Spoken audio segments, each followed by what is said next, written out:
Very good morning to all of you. Now, today our topic is biomolecules. This is third part of this chapter. Okay, this is of chemistry chapter.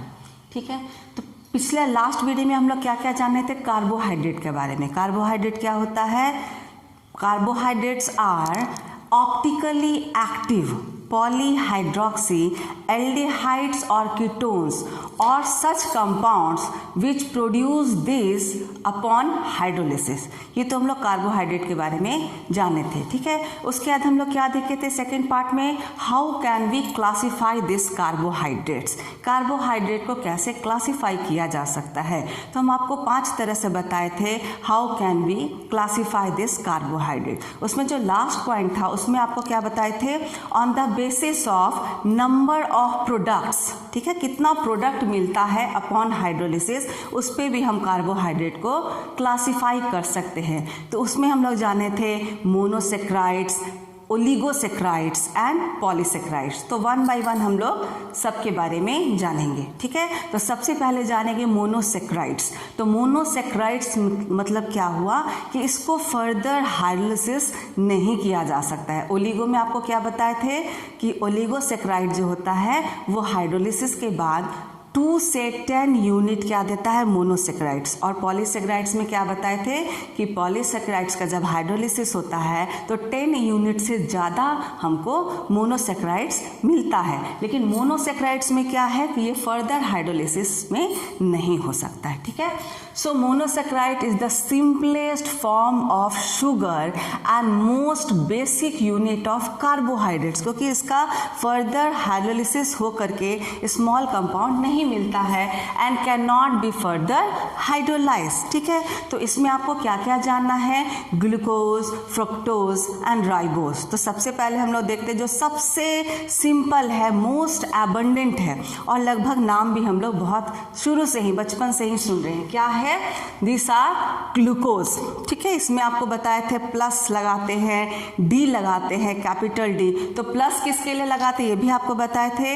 यदि कोई भी compound plane polarised light को right hand side में clockwise यदि shift करता है तो उसमें कौन सा साइन लगता है? प्लस. ठीक है, और यदि सेकेंड लास्ट कार्बन जो है, ठीक है, जैसे यहाँ पे ये है, यहाँ पे क्या है? दिस इज द, इसमें this is the most oxidising agent and this is the least oxidising agent. तो यहाँ से देखेंगे, यहाँ से जो सेकेंड कार्बन है उसके यदि राइट हैंड साइड में OH ग्रुप है, ठीक है, उसके राइट हैंड साइड में यदि OH ग्रुप है it means it is D form. ठीक है, लेफ्ट हैंड साइड में रहेगा then it is L form. वैसे ही प्लेन पोलराइज्ड लाइट को कोई कंपाउंड यदि क्लॉकवाइज शिफ्ट करता है then it is plus. Okay, if shifts towards left, okay, anti clockwise then we use minus sign. तो अभी क्या हम लोग देखेंगे? ग्लूकोज के बारे में आज हम लोग जानेंगे. Now this occurs free and also in combined form. ठीक है, फ्री भी पाया जाता है और combined form में. Okay, this is present in sweet fruits, honey में पाया जाता है. ठीक है, ripe grapes also contains large amount of glucose. Okay, now how can we prepare this glucose. Glucose को हम लोग कैसे प्रिपेयर कर सकते हैं? तो 2 बहुत ही इंपॉर्टेंट प्रिपरेशन इसका है. फर्स्ट इज फ्रॉम सुक्रोज, जिसको केन शुगर भी कहा जाता है. Now sucrose is boiled with dilute HCl और H2SO4. सुक्रोज को क्या करेंगे? बॉयल करेंगे. क्या चीज़ के साथ? विथ डाइल्यूट HCl और H2SO4, हाइड्रोक्लोरिक एसिड या सल्फ्यूरिक एसिड. ठीक है, डाइल्यूट होना चाहिए इन अल्कोहलिक सॉल्यूशन. ठीक है, तो क्या क्या हमको मिलेगा? Glucose and fructose we will get. Now see the reaction. C12 H22 O11. This is the formula of sucrose. ठीक है, प्लस H2O. ठीक है, हाइड्रोलिसिस कर रहे हैं in the presence of acid. You can write H3O plus also, लेकिन water H plus. Okay, now we are getting glucose and fructose. आपको कल भी बताए थे, लास्ट वीडियो में भी बताए थे. क्या बताए थे कि फॉर्मूला जो होता है ग्लूकोज का, फ्रुक्टोज का, दोनों का सेम होता है. The only difference is glucose contains aldehyde group and fructose contains CO group, ketonic group, लेकिन दोनों का मॉलिक्यूलर फार्मूला सेम होता है। तो यहाँ हमको क्या मिला, ग्लूकोज मिला।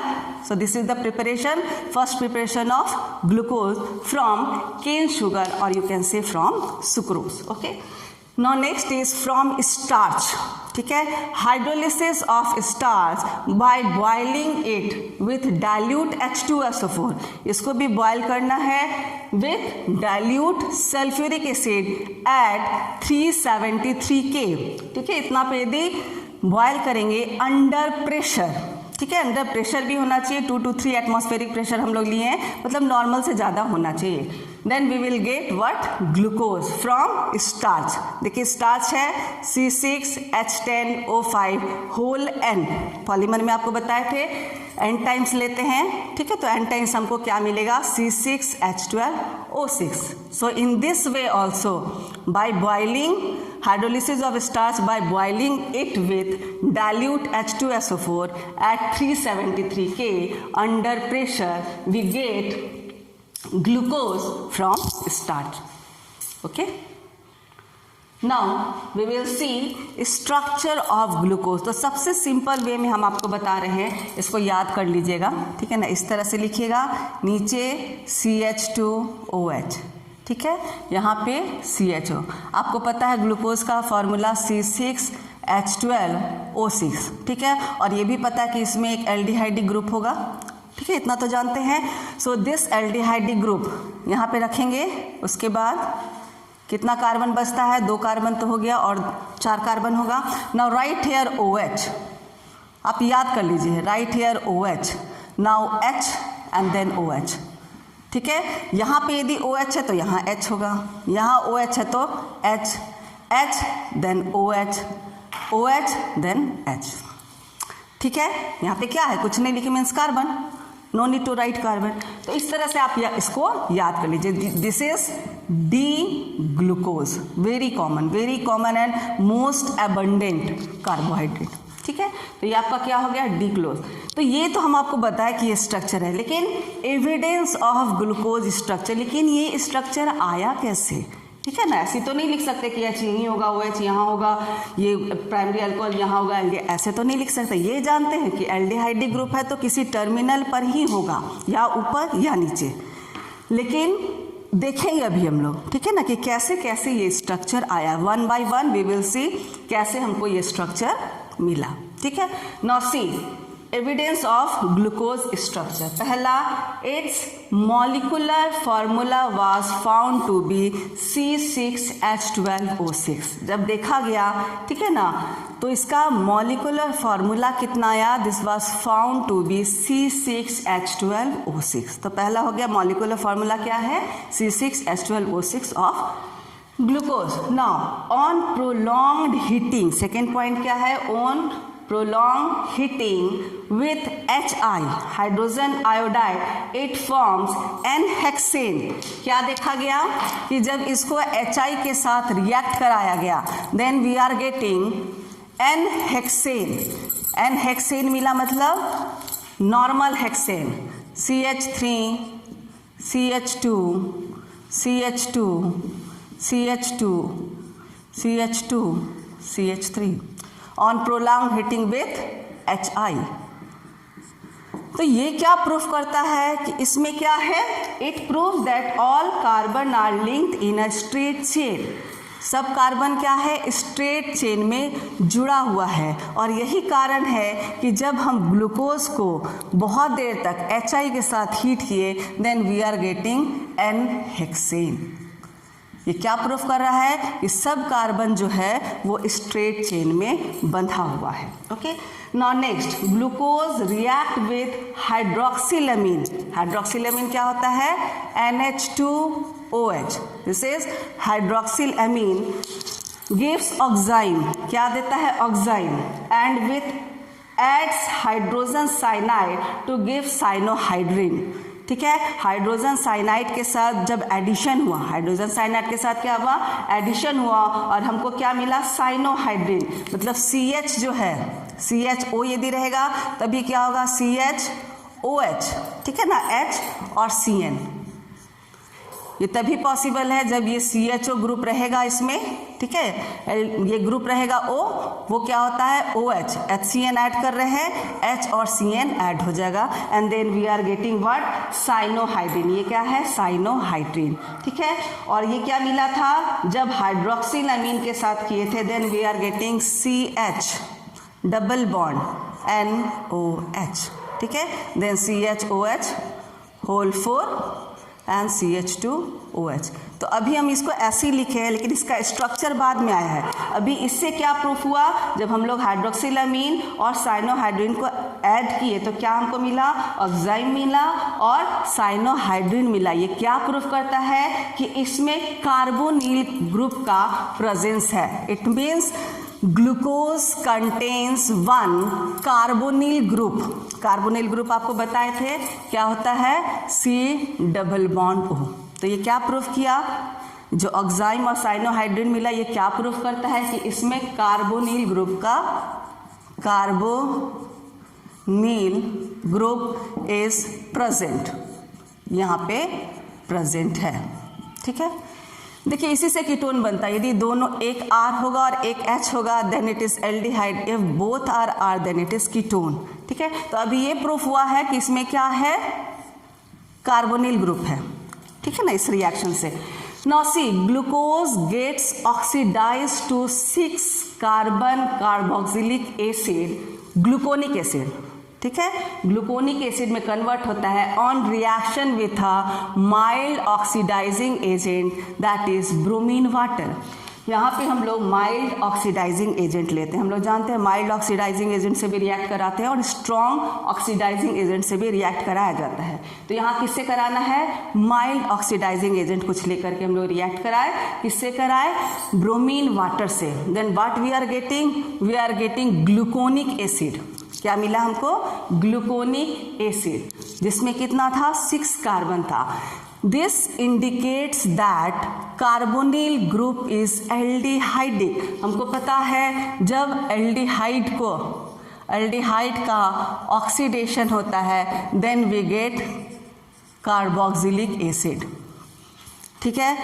अल्कोहल का ऑक्सीडेशन होता है तो एल्डिहाइड मिलता है, एल्डिहाइड का ऑक्सीडेशन होगा तो कार्बोक्सिलिक एसिड मिलेगा। तो if we are getting carboxylic acid, ठीक है, फर्स्ट में we are getting gluconic acid. Gluconic acid का फॉर्मूला क्या है, COOH, CHOH whole 4 and CH2OH, ठीक है। तो हम लोग क्या देखे, जो फर्स्ट में था वो किस में कन्वर्ट हो गया, COOH में। ये क्या प्रूफ करता है कि जो पहला जो इसका जो भी था वहाँ पे वो क्या है, एल्डिहाइड ग्रुप है and not the ketonic group. तो यहाँ से क्या हम लोग कन्फर्म हो गए, यहाँ से तो पता चला था कि कार्बोनिल ग्रुप है, लेकिन इस रिएक्शन से पता चल गया कि वो जो कार्बोनिल ग्रुप था वो कीटोन नहीं था, वो क्या था, aldehydic group, okay. Now next is acetylation of glucose with acetic anhydride. अब क्या कराना है, एसिटिक एनहाइड्राइड से रिएक्ट कराना है and the process is known as acetylation of what, of glucose we are doing, okay, gives glucose pentacetate। जब acetic anhydride से react कराया गया then we are getting glucose pentaacetate. देखिए एसिटिक एनहाइड्राइड से react कराए, जहाँ जहाँ भी OH रहेगा वो क्या हो जाएगा, OCOCH3 में कन्वर्ट हो जाएगा। कब, जब एसिटिक एनहाइड्राइड से रिएक्ट कराएंगे।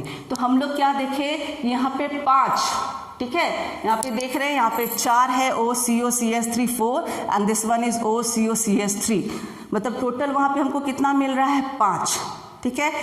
what it says, what it confirms, that it confirms the presence of 5 OH group। ये क्या प्रूफ करता है कि जो भी ग्लूकोज का स्ट्रक्चर है उसमें कितना, 5 OH ग्रुप होगा, उसमें क्या होगा, 5 OH ग्रुप होगा, 5 OH group is present because this structure is stable। ये भी हम जानते हैं कि ग्लूकोज क्या है, स्टेबल है। इट मीन्स ये जो 5 OH है वो डिफरेंट कार्बन पे होगा, ठीक है। सब OH कहाँ होगा, डिफरेंट कार्बन पे होगा, ठीक है। This proves that 5OH is present, but all are present in different carbon atom. ठीक है. Now on oxidation, last point क्या है? On oxidation with nitric acid. Nitric acid से इसको रिएक्ट कराएंगे फिर से. ग्लूकोज एंड ग्लूकोनिक एसिड, ये देखिए ग्लूकोज है, ठीक है. ग्लूकोज का स्ट्रक्चर बाद में आया, लेकिन यहाँ पे बना बना करके हम लोग दिखा रहे हैं, ठीक है. तो क्या हो रहा है? ग्लूकोज एंड ग्लूकोनिक एसिड, ये ग्लूकोज है और ये क्या है? Gluconic acid. Both yields a, दोनों क्या दे रहा है? Di carboxylic acid, that is saccharic acid. This is the formula of saccharic acid. COOH, COOH, then CHOH whole 4 and this is CO. This is what? Saccharic acid. तो क्या देखा गया कि ये जो ग्लूकोज है, ठीक है, ग्लूकोज जो भी है CHO, CHOH whole 4, CH2OH, इसका जब ऑक्सीडेशन हुआ विथ नाइट्रिक एसिड HNO3 और glucose and gluconic acid, gluconic acid COOH, CHOH whole 4, ठीक है, CHOH whole 4 एंड CH2OH.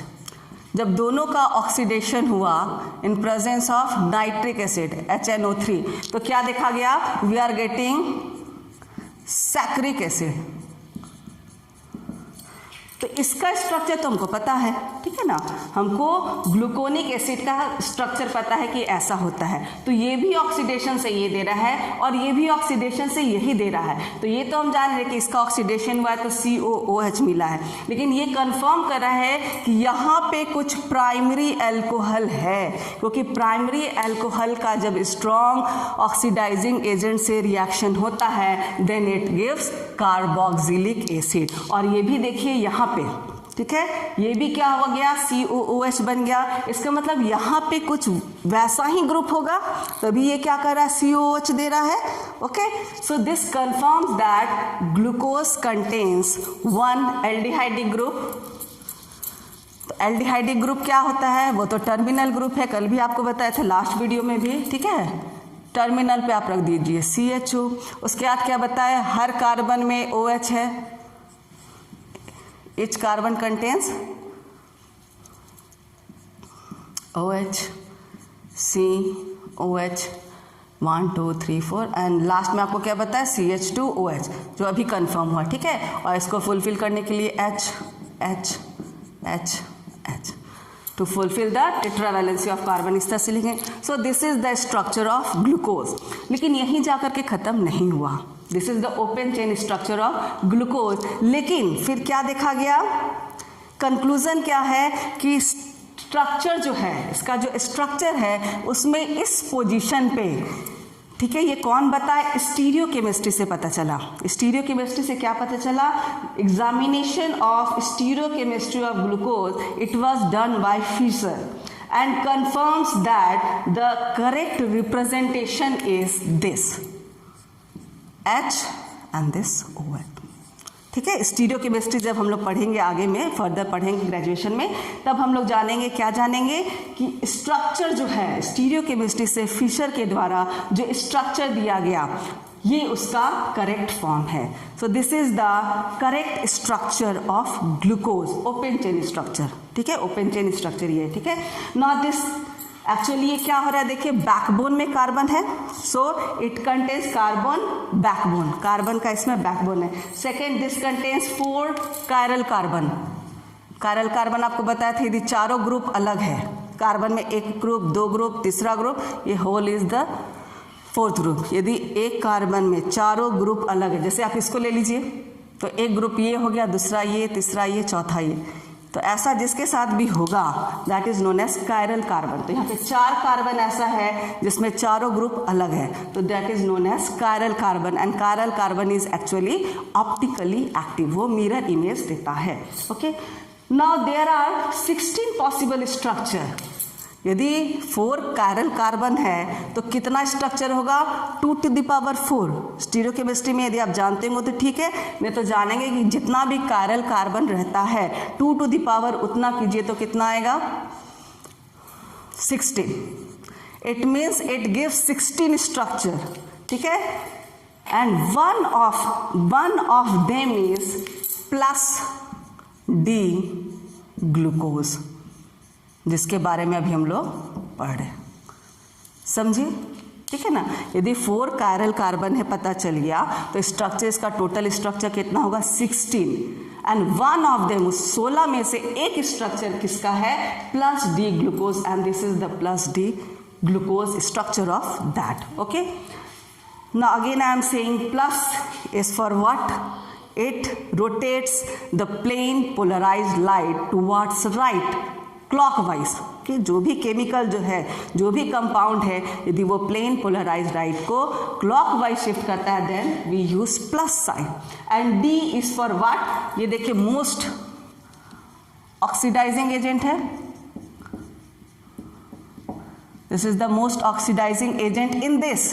ये हम आपको नहीं बोल रहे कि CHO मोस्ट ऑक्सीडाइजिंग एजेंट है, इन इसमें this is the most oxidising agent and this is the least, in this case least oxidising agent, ठीक है। तो जो लिस्ट है उससे सेकेंड वाला देखेंगे, ठीक है, इससे सेकेंड कार्बन देखेंगे this, and this is right hand side.